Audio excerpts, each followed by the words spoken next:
Hello and welcome to the More Cheese Less Whiskers podcast.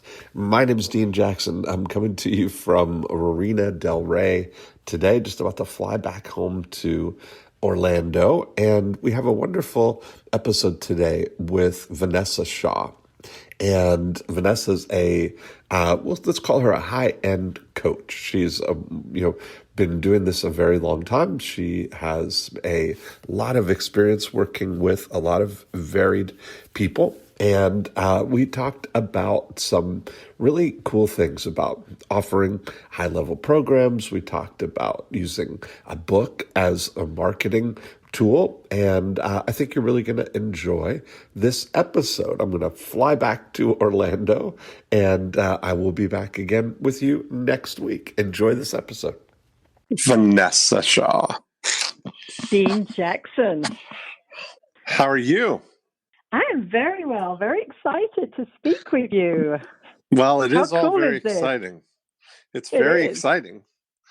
So where in the world is Vanessa Shaw today?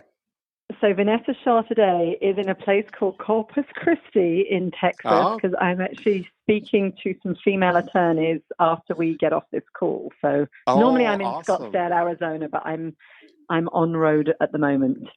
Oh, nice. I'm going to actually be in Scottsdale next week. That's funny. Oh, there you go. Very I think cool. I'm going to California next week, so we may be missing one another. That's so funny. Me too. I'm going to California too. Going to Marina Del Rey. Well, you and I are going to see each other there then. Are you going to Taki's event? Okay. Absolutely. Yes. That's where we bumped into each other last time. So that's right. There you go. Our worlds keep colliding. That's right. Well, I'm excited that we've got our whole hour here to hatch some evil schemes. And yes. So let's start with the Vanessa Shaw story so far as we know it and what we want to focus our attention on today. Yeah, perfect. So how much of the Vanessa Shaw story do you want to go into? Well, I was born. Yeah, exactly. Whatever you think's relevant to set a context for what we're going to talk about. Where you're at. Okay. So obviously I was born in the UK. Actually haven't lived there for a long time. Moved to Switzerland when I was about 23. Lived there for 21 years. And at that point, I was a stay-at-home mom. So it's probably the thing you don't know about me, and many people have forgotten. Don't have a background in business. Supported my husband, Robert, in his global career at the UN for 10 years. And then decided it was time for me to get back into the workforce and trained as a coach. I trained as a life coach back then, which is probably getting on for about 15 years ago. But rapidly got myself a kind of my lucky break, honestly. It really was a lucky break. It was a client's husband that heard me speaking and said, I love your passion and your enthusiasm for what you do. I'd love to work with you. And then he said, I'd like to bring you into my firm. And he happened to be running or managing partner at the time of Europe's largest law firm. Oh, wow. So I kind of was catapulted into this world that I knew nothing about. And part of that journey, I mean, I think it's all kind of coming back today, is I worked with them. I probably put together the first virtual coaching program in a major law firm. I don't think I realized that then, but looking back, I think that's what I did. And was working with, the top senior partners, equity partners, all the way through to their sort of people on a partnership track. And honestly, it got me, I was kind of coaching them to do big, bold things in their careers, and they were struggling with many things at that level. And it got me questioning, what the heck was I doing? I'm coaching all of these people to do these amazing things. And look at me, I'm the coach that's feeling envious. And that was the piece that drove me to take a deep dive into what I was doing and to realize that I wanted to pursue my own dream of coming to the States. And spending time here. I find it a lot more entrepreneurial than Switzerland was. And so I closed everything down 6 years ago and did a blank canvas moved my family across to the States. My kids were 16 and 11 then. My husband actually stayed behind in Switzerland whilst he finished out his UN career. and joined me 2 years later. And that was my big, bold move into pursuing a dream and starting my business, which What is the started business that that? we, Yeah, what started that dream? I mean, it didn't sound. I didn't hear any real context for the U.S. being a part of that.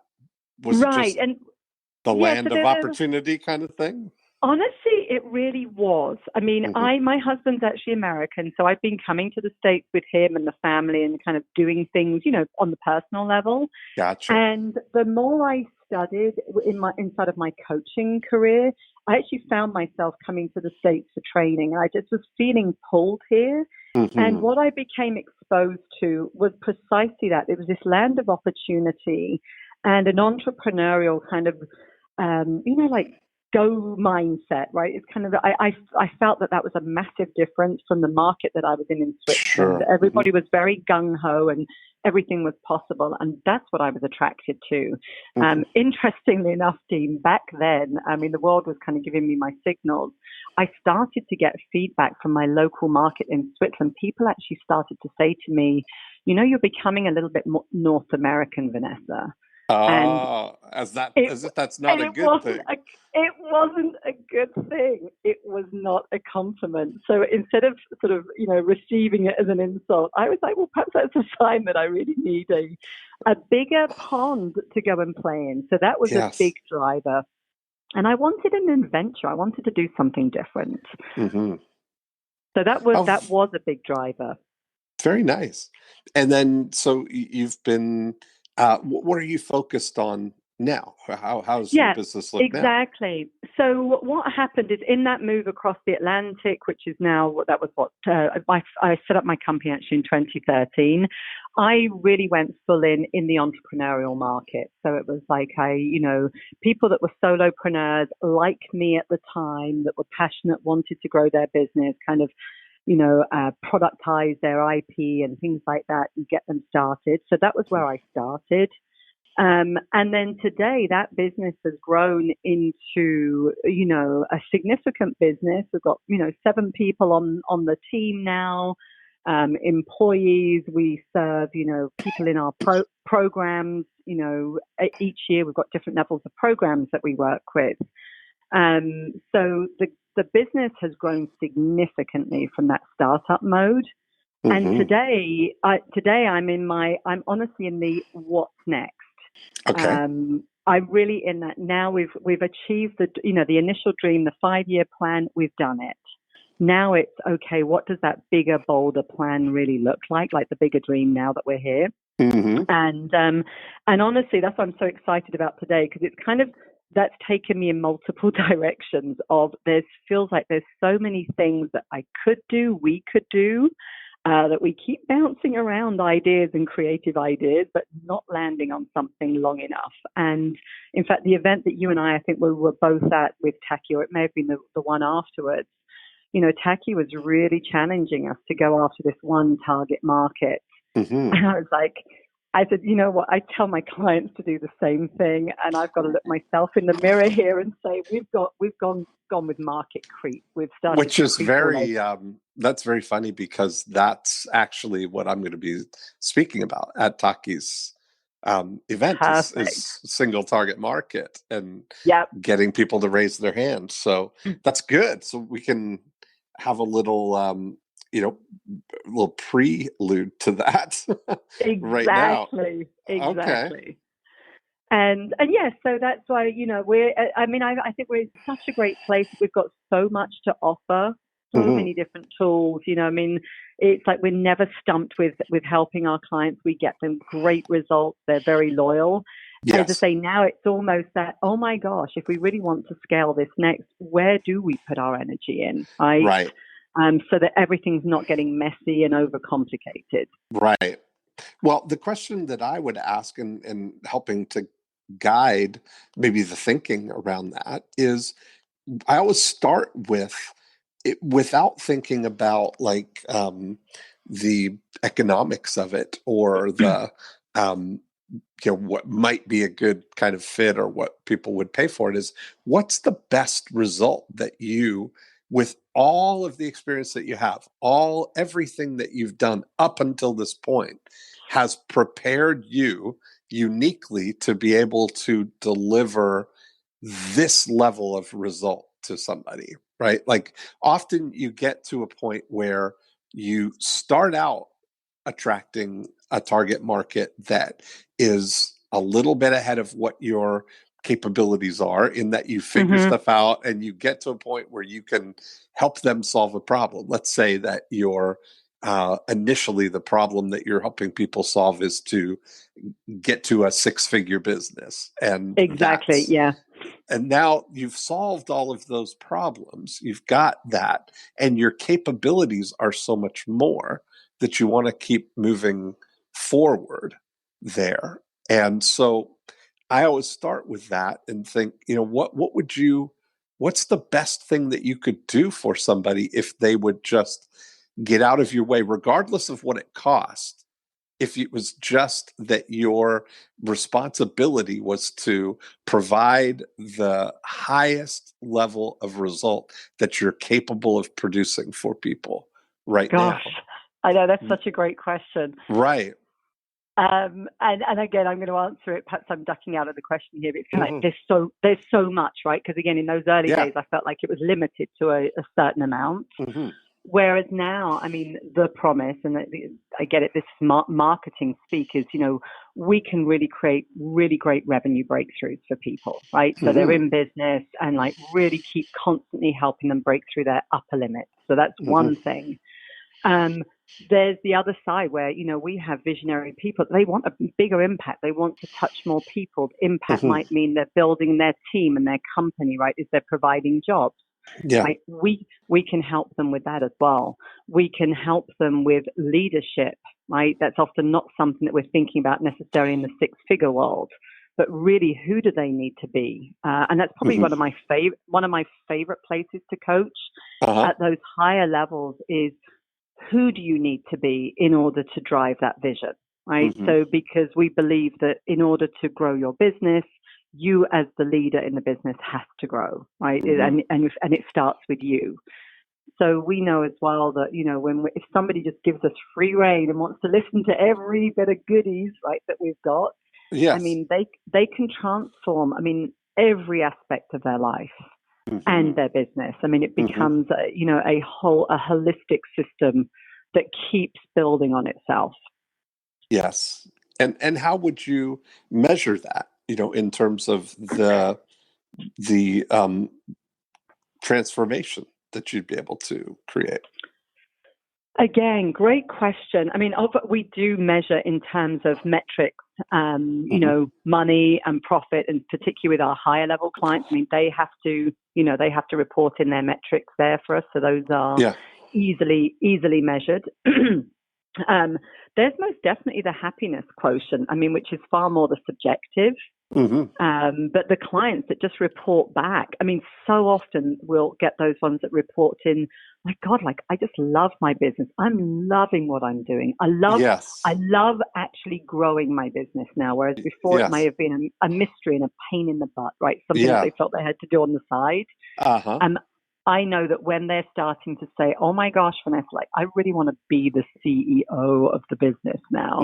This is really cool. Those for me are those subjective measures. And then as well, some of the stories of a client recently that, and this was never part of her goal when we started out, but all of a sudden her husband is, resigning or, retiring, early retirement, I think it is. And she's becoming the breadwinner, and he's pursuing his passion that he's always wanted to do, but he never felt he could because he was dependent on a job.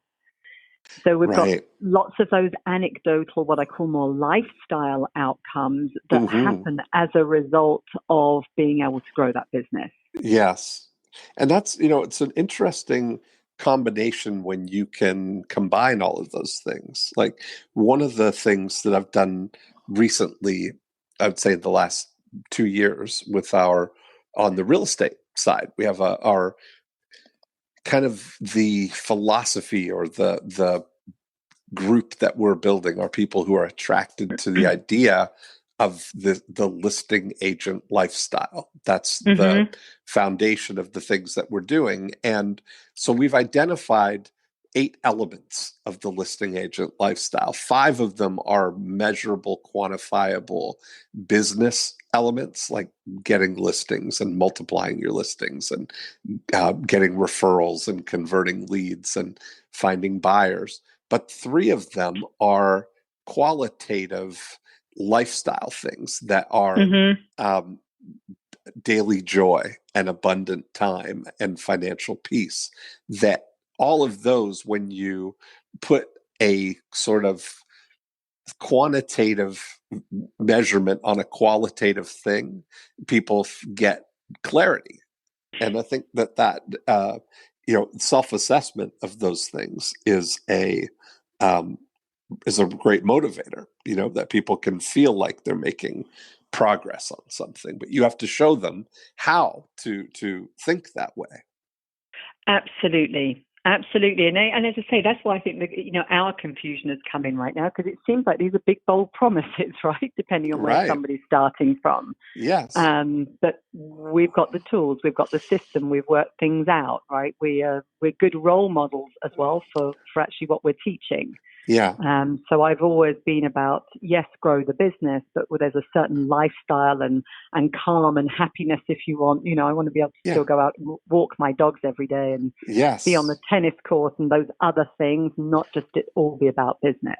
Right. And if you can help people identify those things, it's really the clarity is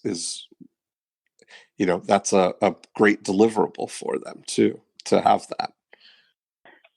So I guess I love the way this conversation is going. My head goes into the how.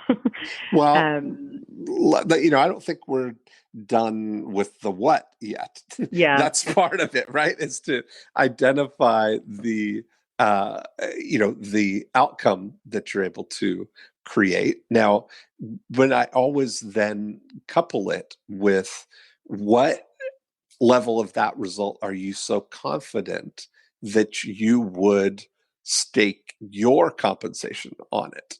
Not that that's going to be the approach that you ultimately Mm. take to the market, but when I ask people, what would you do if you only got paid if your client gets the result? And so often the things that the challenges that people have is not being able to clearly articulate what the outcome is in a way that makes it easy for people to make a decision about whether this is Mm. the right thing for them.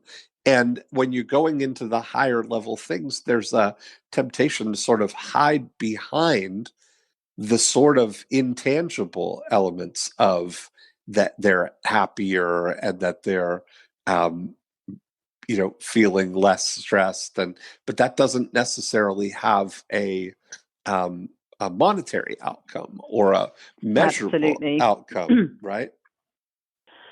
And so, again, love that question. And it's interesting how it causes me to really think more about that target market as well, Yeah. because, right, because they're so intrinsically linked. Yes. I know full well that when we're really working with the right people, right, that are Yes. really that are committed, that are serious about growing their business, and again, Yeah. they want that guidance, and they're going to apply the tools. We do get some very impressive revenue breakthroughs. Yes. So that one, again, it's very measurable. We not only work again with those higher level business owners. Again, we know, right? It's not about revenue per se. I mean, revenue is those bragging numbers, and they're great Right. to say in marketing. But ultimately, especially if we're looking at lifestyle, we're getting them to measure profit as well, Yes. That's because perfect. right again is like, yep. One of my clients last year, she was really bummed because her revenue numbers were down, and I said, well, I had to remind her, by the way, that wasn't the goal.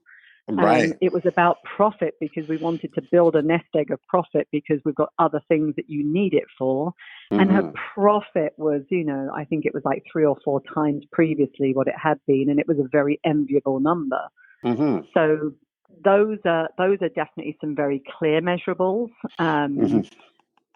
Honesty as well. I would, again, if people were really applying it, the only reason I say this one's tricky because it's almost like I would need to handcuff people and not get them to their computers. Uh-huh.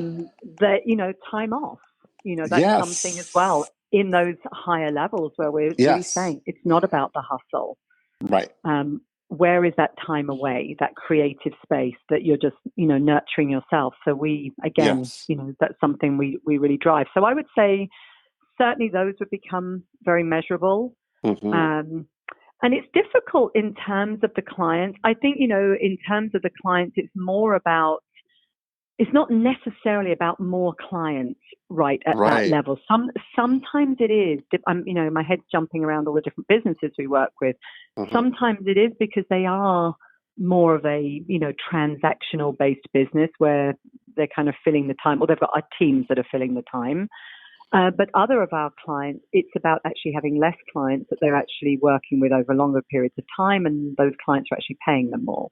Mm-hmm. And So that's, it's not, yeah. yeah, no, that's a great outcome too. And so Mhm. part of this, being crystal clear on the exchange, on what it is that you're actually going to deliver, who Mhm. the best, then who the best person to deliver that result is too. Because when I asked that question of what would you do if you only got paid if they get the result, part of the prudent thing that you would want to think of is that you would only work with people that you are certain that you can get that result for. Absolutely. Right, which makes it, less, which would make it easier for you too. Mhm. To identify them. You have to force yourself to get crystal clear, but also then realizing what is going to be your role in this, because we have to identify your outcome. That's really the whole purpose that you have a business, or anybody has a business, is to really facilitate their life, what they really want. And so you got to figure out where this fits with what your goal and role is going to be in it. Is this going to be something that you're able to get this result through other people, where it's a self-managing and growing organization that you're not the driver of? Or is it going to be you as the star with some support and some that allows you to actually be the one doing the result getting? Mhm. And obviously that's been changing, right? Particularly in these last couple of years. From a business that was 100% dependent on me to do everything, Right. to now having a team. Yeah. So my own mindset is really evolving around that. Uh-huh. And in an ideal world, I think, looking at, what does my dream version of this look like? Yeah. I certainly would love to work with, a handful of wonderful clients. Mm-hmm. Because I love the practice of working with the clients, because it Yeah. keeps me close, and it keeps it all real, right? Mm-hmm. I'm not removed from it. Me too. But right, but I definitely, we've been put a lot into team this last year. Uh-huh. And it's now seeing that, again, especially on things like the revenue and the profit, we've put systems in place whereby I've got a team member that can go in and quickly do an analysis for somebody Yes. and build a financial model, for example. I don't have to Mm-hmm. be involved in that at all, but it Right. gives me everything that validates my hunches. Mm-hmm. So whilst, I might be intuitive to think, yeah, there's something up here, we need to change this. I've got somebody else that goes in and does that financial modeling, for Mm-hmm. example. So I'm definitely seeing that I would be leading more out front, more visible on the marketing side of things, Yes. working with a handful of clients, but really having more of a team approach that actually drives this result. Yeah. And now, what would be the way that you would like to do that? Like, how long would you like ideally to work with someone, and how much would you be would you love to be able to charge for that?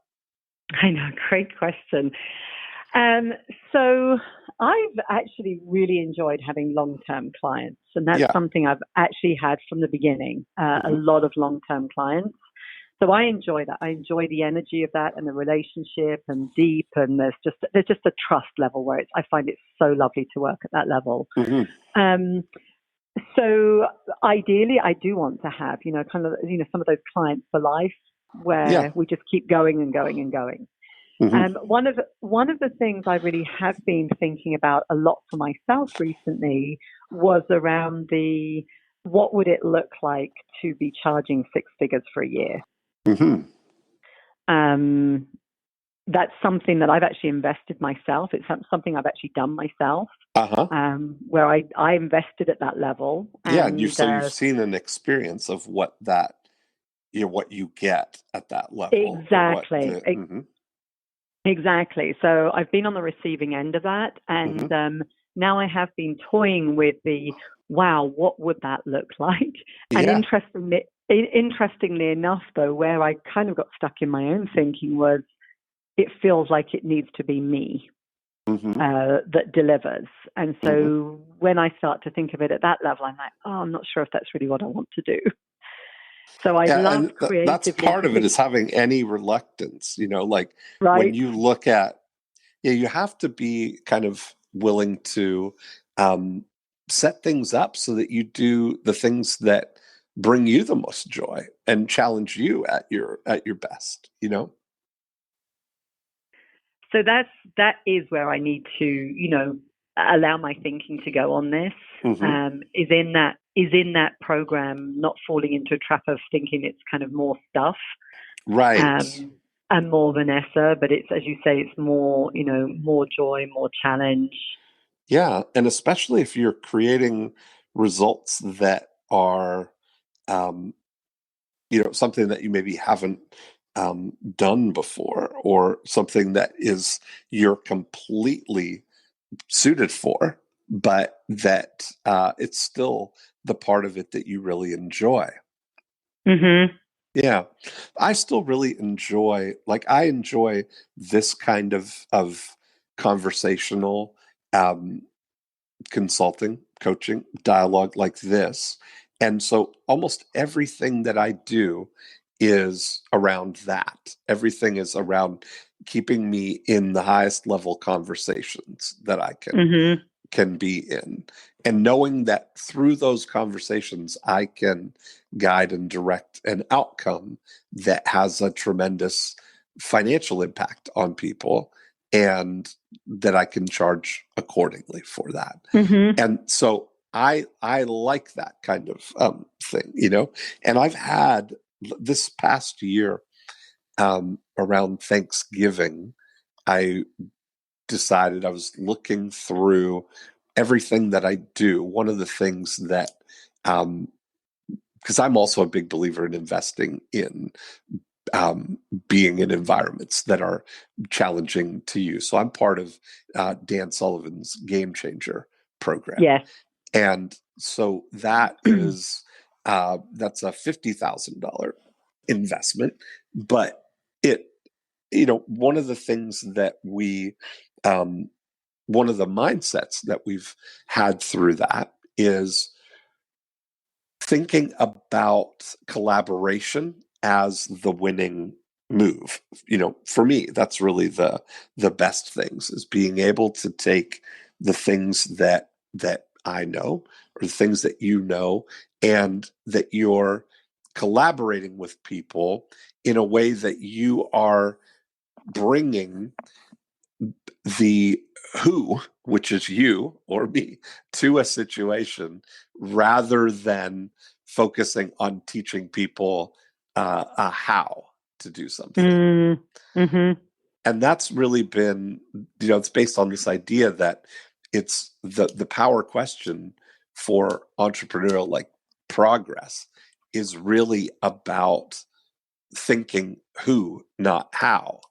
And instead of hearing an idea and then figuring out, well, how do I do that? Mm. Is to immediately think, well, who knows how to do that, and who has that capability that I can join into my world here that would now give us that capability rather than learning how to do anything. Mm.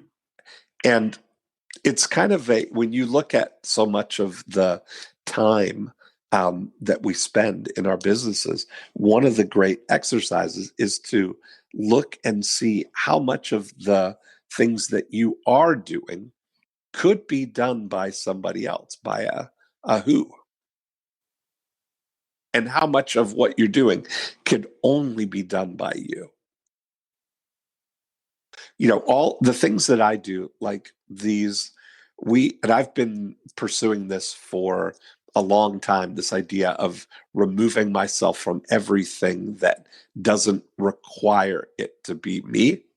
And so I look at when we did the math on it, that I realized we calculated that my total involvement in my base business in running everything, my contribution to it was 417 hours over the course of the year. That includes doing the things that only I can do, which is doing the podcasts, doing my Breakthrough Blueprint events, doing the coaching calls or the consulting that I'm doing with people one-on-one or through our group calls. But all of that amounted to 417 hours. And then we have a whole team of people that do every other thing in the organization, right? So to the point where these podcasts, for instance, the only thing that I do is I give I push the shortcut button to get me into Uber conference, and I talk, and then I hang up the phone, and I'm done. Everything else will fall in behind it. The audio will get taken down and sent to get transcribed and then processed and put up onto iTunes for the podcast, and the emails will go out, and all of that stuff, all derived from this conversation, And so when I looked at that, I had this surplus of time that I have available, investable hours. And one of the things that I talked about with Dan Sullivan was kind of quantifying that and putting sort of a currency on it, that I have available 1,000 investable hours that I could spend on collaboration or on joint ventures or on doing whatever I want to do. And so the goal was then to look at it as if that's my asset, to look at a capital allocation kind of model for it. Is what's the best place for me to allocate this capital of 1,000 investable Dean hours?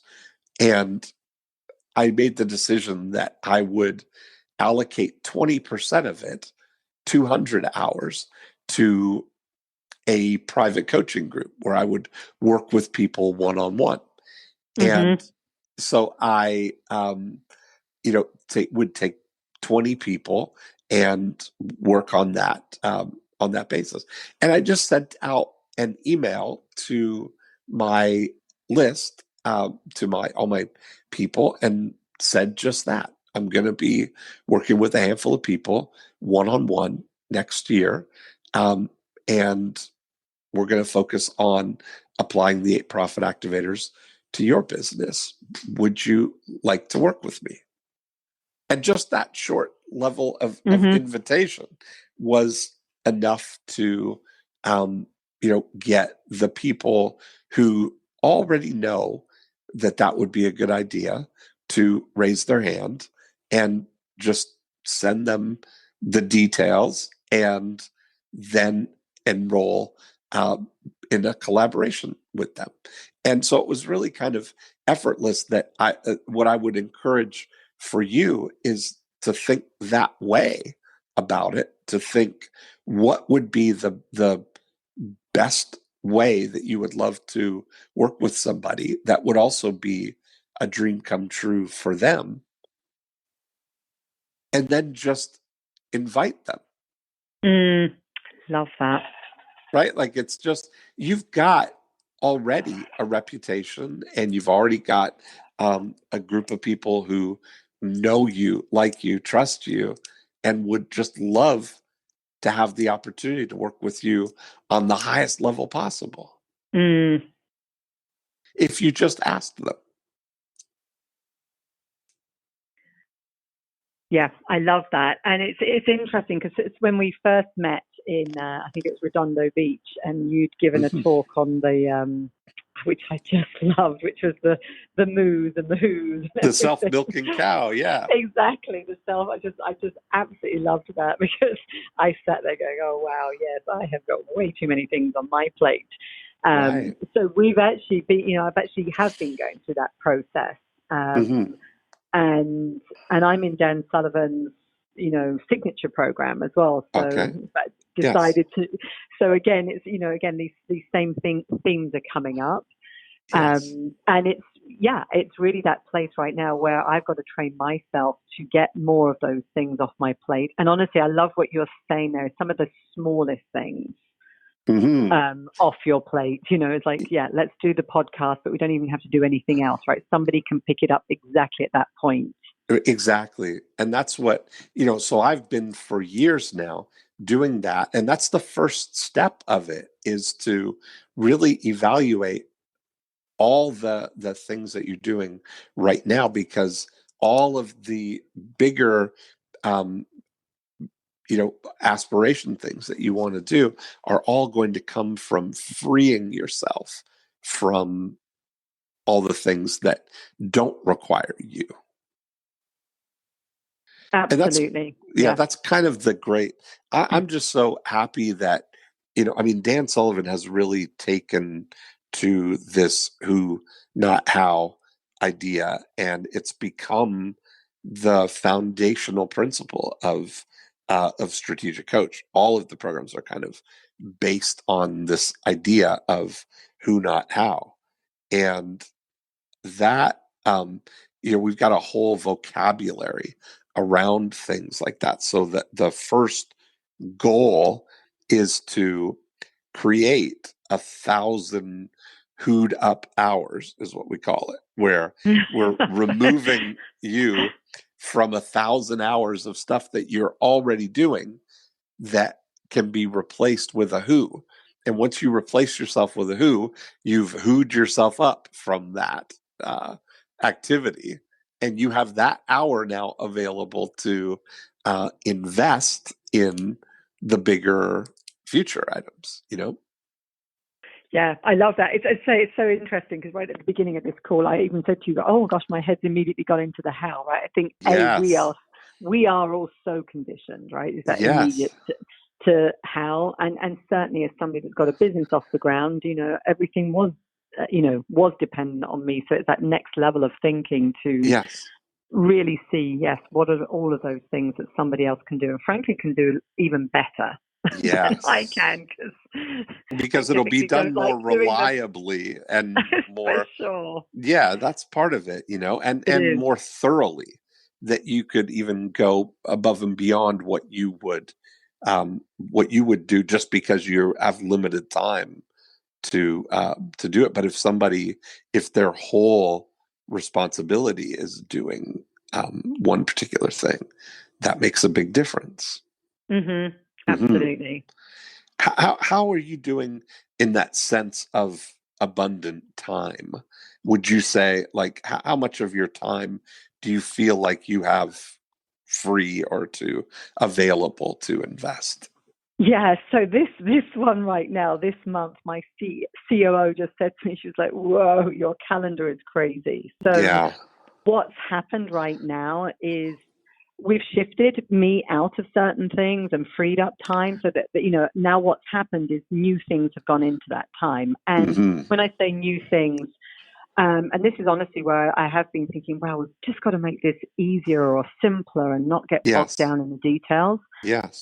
Because as the business has grown, we haven't been as consistent. Let's say we haven't been as consistent or as kind of exciting, frankly, in our marketing efforts as I would like to be. Ah, Because again, I haven't had the creative space to really sit back and kind yes. of go, well, what would this look like if it was different? And I was, as you say, more joy and excited by it. Yeah. And so there's a couple of things that I really do want to get going. One of them actually is inspired by you, and frankly is inspired by this show. I love conversations like this. This is what I do all day long as well, Yeah. right? Uh-huh. And it was like, well, why don't I just make this my marketing? But I'm good on video, so we could do an equivalent, right, where we kind of do a Uh-huh. business makeover and a bit of a mindset shift Yeah. on YouTube, and I that love it. would be right. And that would become our marketing, which frankly I think would be so much more interesting than, just trying to think about fancy copy that we're sending out, right? It's like, let's do something that's real. Well, that's part Um, of it, that there's so many, and when I look at that, this is the source for all of our marketing. I mean, mm-hmm. this is what I do, is I do these podcasts, and everything that we say is recorded, and we get the transcripts of these, and then I have a writer who takes the transcripts and finds 300 to 500 word articles that become the content for my 3 email a week strategy. Of we send out 3 emails a week to all of our subscribers, and they're all valuable content, but they're based on things that I've said on the podcast.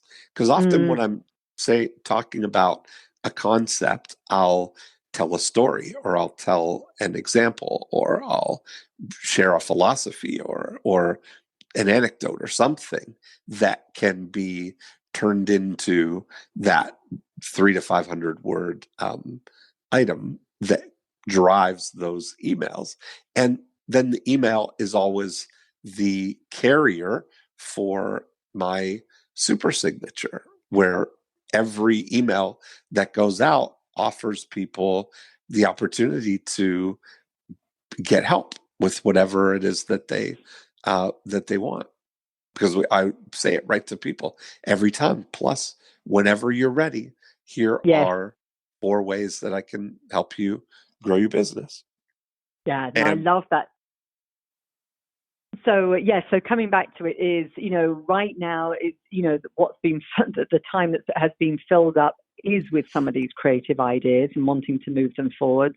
And then the other one that I really do feel it's way overdue is getting a book going.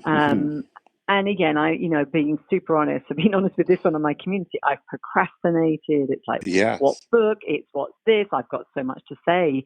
And yes, now I'm back to, what, this just needs to be a short book, and like forget the whole, 50,000 word imagine thing. that. Yes. Well, that's, Like, you're singing my yeah. songs now. That's really I love books as the start to a conversation, because Mhm. it's the ultimate. We revere books as a society. That it's where people who write books are viewed as an authority. It's the highest converting front end offer that we have for starting a conversation. That's the way I look at attracting somebody's email address, is really about starting a conversation. That's how I frame it. And I Mm. want to build my list of subscribers who are filled with people who want to be in a conversation that we've started with a book. So if I use as an example on the real estate side, again, I model this exact thing for the real estate agents. That I have a book called Listing Agent Lifestyle that is specifically attractive to people who are optimistic about the future of real estate and want to take a listing centric approach to their business and have a lifestyle, have a nice life too. So when I offer that book, I'm able to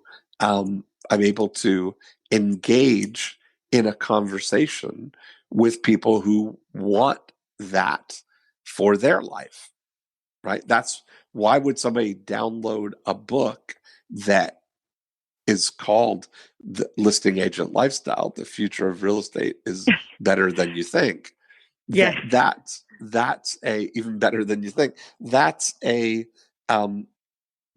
person I want to be in conversation with. And so we've started that. And then each week I have a listing agent lifestyle podcast.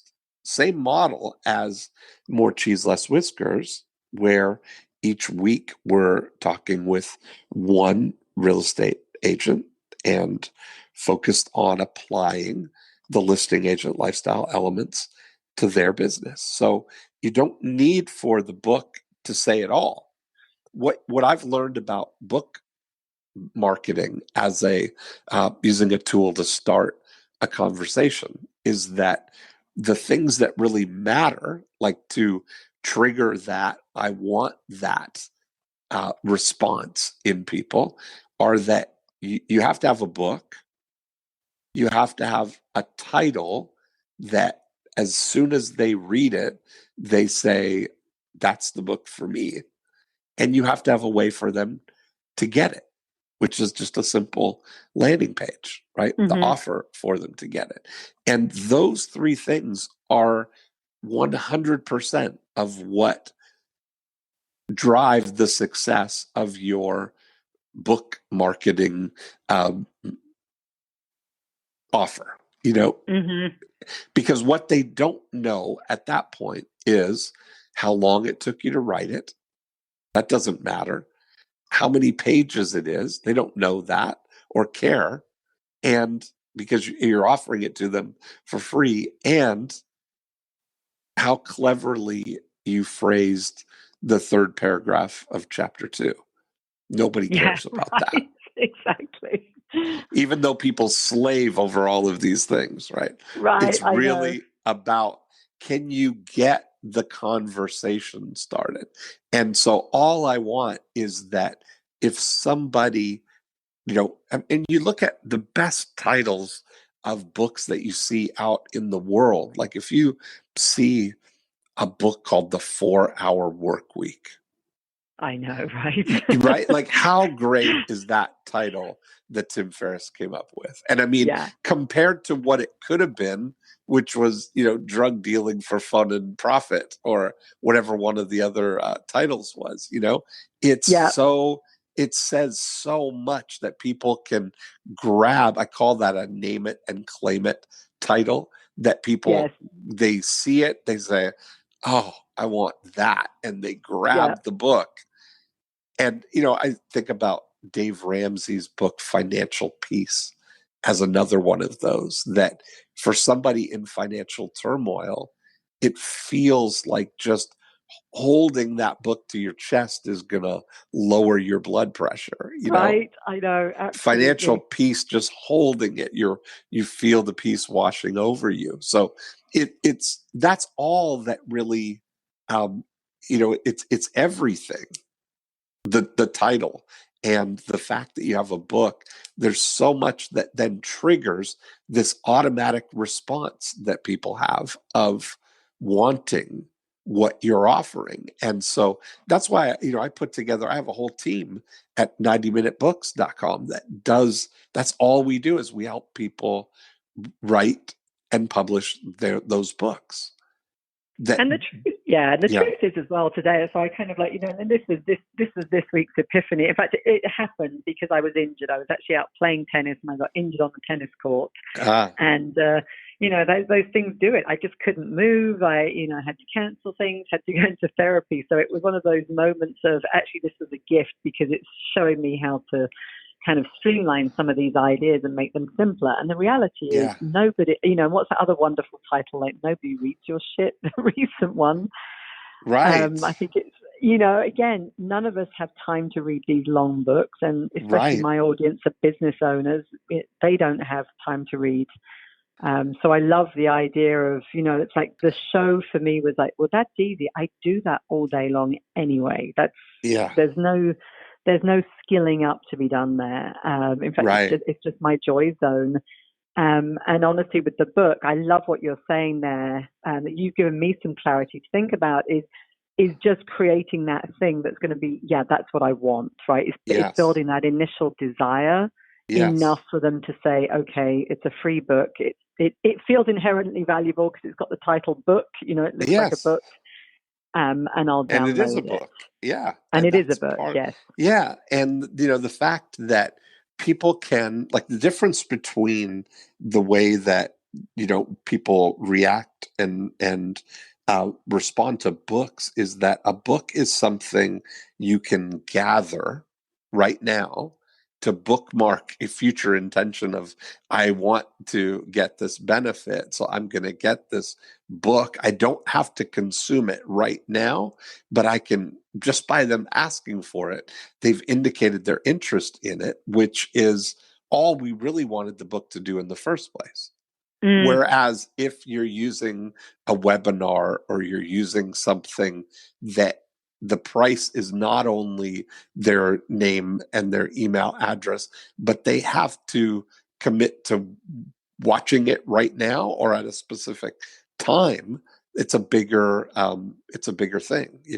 Yeah. Absolutely. So the good news is I know who my who is for the book because I know that you and your organization Oh does yeah, that. yeah. So it's like, Absolutely, we got you covered. exactly. I was like, okay, I've got a who there. Yes. And But now you just imagine now that if you had that book, that now it's easy for us to uh, find people who want to be in that conversation because all you're doing is getting people to raise their mm, hand for the book. And love that's all that. that. Yeah. So now when they do that, now you're engaged in a dialogue and you don't ever, it's not about waiting for them to read the book because they're not going to. That was the biggest, you have to let go of that idea that there was a big New York Times story on the Kindle and Kobo data because all the electronic books are Mm-hmm. tracked, and the numbers were astounding that only, the number that was like blows your mind is uh, either 56 or 58% of books that are bought are never opened. And Wow. right, pretty Mm, amazing. And then yes. when you look at of the ones that are opened, only 22% of people get past the first 100 pages. Wow. Yeah. And so, and all you need to do to prove that for yourself is just look at your At your own Kindle Kindle. books, and you see that when you look at popular highlights, it's all chapter 1. It's a little bit in chapter 2, and then flatline from chapter 3 on. That is so funny. Of course, I have a Kindle myself, right, on Yeah. my iPad, so I can also track my own to see which Yes. ones, right, have grabbed But my you look at attention. your own It's habits, and true. you probably do you Yes. think there are any books on your Kindle right now that you bought and have not opened yet?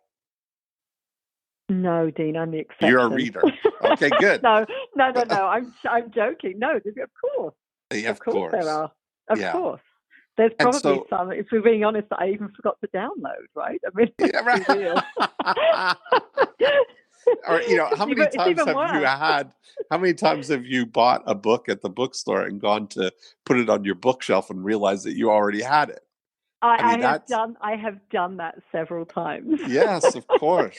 Of And course, so yeah, when you totally. realize that and you get past it, that's where that's where the real stuff begins. The only purpose of the book is to turn an invisible prospect into a visible prospect. And Mm. now to start the conversation. And I would start from the point that I assume that they're not going to read it and just keep moving forward, helping them get the benefit that I know that they really want, because that's what the promise of the title is. So we just keep moving forward and engaging people in the dialogue. And maybe, I'm not down on webinars. I love webinars, but the place for webinars is as a lead conversion tool, not a lead generation tool. Mm-hmm. It's a very inefficient lead generation tool. As we have found through Yes. practice and a lot of money spent testing. Yeah. So yes, I can totally verify that. So that's where, if people start the conversation with downloading a book, it's easy to then engage in a dialogue with them and see, all we're looking for are the 5-star prospects, the people who are willing to engage in a dialogue, friendly, cooperative, know what they want, ready to get it now, and would like you to help them. And if it's not now, the only other time frame is now or not now. That's all I worry about, right? So I just assume that I want to be there when the time is now. And for every person, every time I send out an email with the super signature, offering ways to help people, every time I send out an email, different people take the first step, take different offers, and it's so it means that they've gone from not now to now, and I was right there when it's now. And I'm curious, Dean. I mean, when you say, something like the book, and obviously we're just looking for people to raise their hands, right, and show that Yeah. they're visible. What does that look like in your world? Does that mean a response to an email? I mean, do you actually does somebody pick up a phone and actually speak to them? If we're doing, no, it's doing Facebook ads to offer the book so that somebody is opting in to download your book, or responding to a postcard or a print ad or AdWords or whatever mechanism you're using to get in front of your potential prospects with the offer of your book. And so that's all what I call Profit Activator 2, right? Compelling people to raise their hand. And so often the first step that we look at is what would be the most compelling thing for your invisible prospect. But often you're 1 or 2 layers removed from what the real outcome is going to be. And so what I mean by that is, if you look at where are people in the process, and they may be blinded by some distracting element, something else that is 1 step away or 2 steps away from what what you really want to help them with. So an example, in Toronto, I did some work with a party rental company that does, they help people with all the things that you would need for an event, like tables and chairs and linens and dishes and all the things that you would rent if you're having a reception or a big party. And so the conversation that I had with them was, in selecting a target market, well, let's start with your dream come true. What's the biggest possible outcome you could have? Who would be the very best clients that you could work with? And they said an outdoor wedding is like the jackpot for a party rental company, because you get tents and generators and porta potties and tables and linens and all so many things, right? But nobody who's getting married, it's not a sexy thing to choose a party rental company, right? But what is sexy is choosing a venue and where are we going to get married, right? Like very early in the Absolutely. process. So I had him put together a book called 100 Great Places to Have an Outdoor Wedding in Toronto, and Mm. offer the book completely unrelated to party rental right now. But everybody that wants a book called 100 Great Places to Have an Outdoor Wedding in Toronto is highly likely to be planning an outdoor wedding in Toronto, which makes them your ideal prospect. Mm. So it's not about how to choose the best party rental company or all of those things that are kind of often slanted to, you could title it the 7 reasons you should choose us. Yes, That's yes. really what those are really all about. But completely outwardly focused on what is the one thing that your ideal prospect would really love to have right now. And you provide that in exchange for knowing who they are. And now you start that conversation with, now that they've got the directory, here's a timeline of all the things you need to do to plan your outdoor wedding and all the decisions that you need to make and all of the things. And by the way, we can handle the whole thing for you. Now Mm. you're in Very conversation cool. with somebody that you're the who to provide all of the solution that they're going to need. And so Mm. that way of thinking is what will be helpful for you to think about who's your ideal client, and what's the thing that would encapsulate what their big desire is in a book, even if it's once removed from what you're going to ultimately help them do. I mean, I certainly know. I mean, in those early stages, I mean, overwhelm, right? I mean, Yeah. overwhelm, lack of focus, lack of time Yeah. are kind of classic barriers. Right. It is. It's that, they want to grow their business, but they're not working. It's a classic. We don't have time to think about the business and even what I want the business to do because Right. I'm so stuck in the day to day. Yes. So those become, and yes, there could well be that entrepreneurial dream. It's like, well, why did you go into business in the first place for, right? But those Yes. dreams they're on a back burner. They definitely need dusting off because they've just got stuck in the weeds. Yeah. So we probably need to, really think about, what are some of those time tools and ways to get through overwhelm, right? Because of course it's difficult to sell the dream lifestyle when you're kind of running around with your hair on fire. Right. That all you want to do is you want to hand somebody um, something, a bucket of water that's going to help them put out this fire right here. Exactly. But then now you're in that conversation about, what, let's go upstream a little bit here and see what's causing these fires. Yeah. It's all very exciting.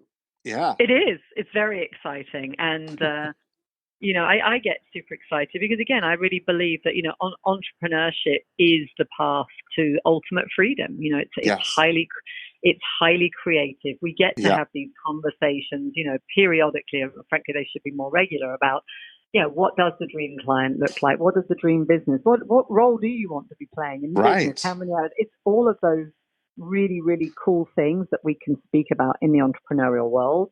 Yes. Yet so few people are exposed, I think, regularly to those conversations and realize that it can be a different way. Yes. And so that's the piece that I get, that's our big passion, and the much, much bigger vision is we really want to bring that level of thinking and creativity, to the masses, Yes, yes. Otherwise, frankly, some people, they probably would be better off getting a job and working for themselves because, it would be less hassle if they're approaching their business in the wrong way. Agreed. Yes. So I love Well, this, Dean. Yeah, just give me so many cool things to think about. I guess. What's your big takeaway? What's the thing that you think you'll focus on here? I really want to. So the show, we were actually had a meeting with in my whole team last week to kind of advance that. So that's really, frankly, I think that's just to get it started in Hmm. Q2 and like just do it. It really doesn't need to be any more complicated than that because I'm a firm believer that if we do 10 of them, we'll learn some of the lessons that we can improve upon. I mean, I'm a quick start, so I'm a 9 quick start. So I'm just like Aha. my energy is like let's just do this. And the second piece that actually I'm going to circle back with you and your team on anyway is the book because again the Hmm. quick start in me is like let's just get it done. Yes. Like let's just get it done. We've got Yes. a fabulous marketing manager as well who's like let's build a book funnel. I mean like yeah we can build the funnel. We need the book. Yes, exactly. That's part of it. That's true. So I feel like from a marketing perspective, getting those two pieces Yes. going and frankly getting them going really quickly. It's like I want Yeah. those going in 90 days, not we're Yeah. spending 18 months to think about this and work it out. Perfect. I like what I'm hearing. So I love, as I say, like let's just dive in, do something exciting, and I then the one love that it.